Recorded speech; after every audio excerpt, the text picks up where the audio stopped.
an hour before the Tonight Show, Formula One has again been thrown into controversy because Susie Wolff has decided to take legal action against the FIA for the investigation that took place into her and her husband for an alleged conflict of interest. Now, Susie's statement is here.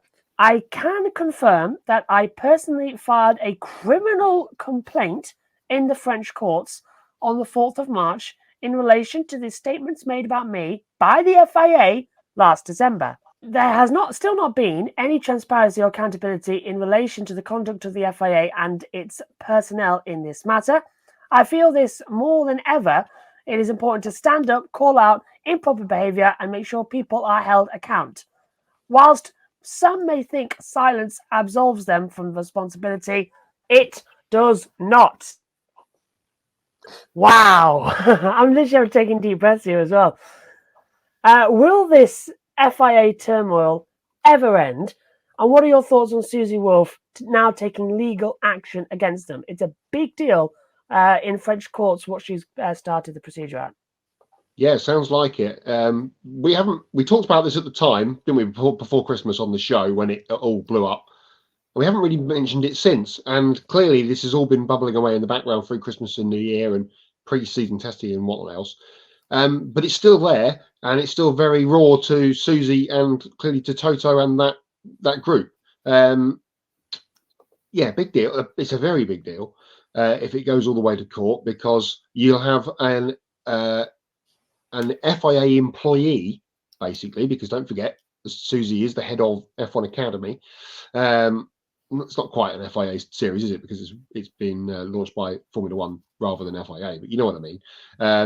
Suing upwards to try and get some change going on. We've got a lot of political change coming in the world between now and the end of the year, with elections on your side of the big pond, Kobe, and potentially one here. I think it's time for the FIA to go. Instead of calling the election now here in the UK, should it be time for the election to be called against MBS? Because when John Todd retired, there was a big hubbub about who would get in next. And I don't really think anything has changed for the better at all. It has all been turmoil since Abu Dhabi 21 and ever since then.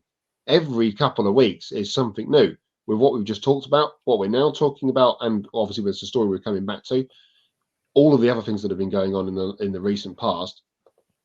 It just FIA in massive trouble.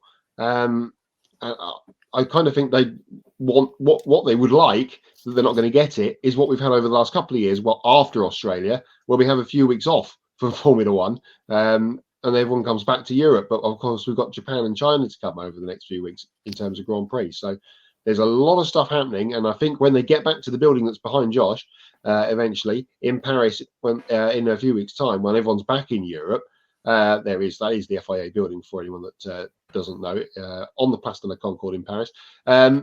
Then things are going to happen, but until we get there, it's all up in the air at the moment. But something has to change. We talked about this a couple of weeks ago when we were talking about the Horner thing as well. Something really does have to change at the FIA, because it's just a constant stream of nonsense at the moment in more ways than one. Yeah, Matt, totally agree. Something has to change soon. And in regards to the question asked Josh, it doesn't seem like the turmoil is going to end anytime soon. And to be honest with you guys, I completely forgot about what happened with Susie Wolff and until this news dropped 1 hour before the show, because so much has been, going on with Christian Horner, then with the FIA president and some other things as well. But obviously the Susie Wolff stuff is not done yet. I thought that this was something that it ended when it was announced that there were some allegations of conflict of interest, and then turns out it was nothing at all, and now Susie Wolff has decided to take action against them. I'm gonna say more power to her.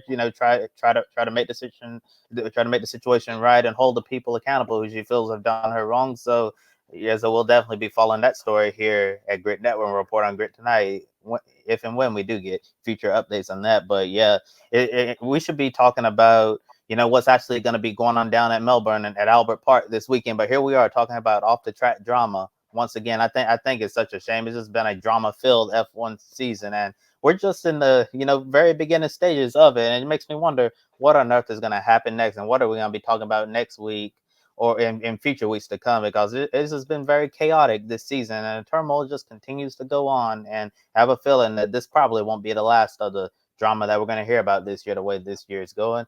And got to come here from Astro Police and Evening Team. Good evening to you, wherever you're watching from. Hope you enjoyed tonight's show. I mean, that last story literally took my breath away. I had to have an inhaler as well, mid-sentence. But where will it end? We're going to be, I think, following and chasing FIA stories for a long, long time this season. Still, Max Verstappen might win by, I don't know, 3-4 million years every single week. But at least we've got things to talk about off track. But what is more damaging to Formula One?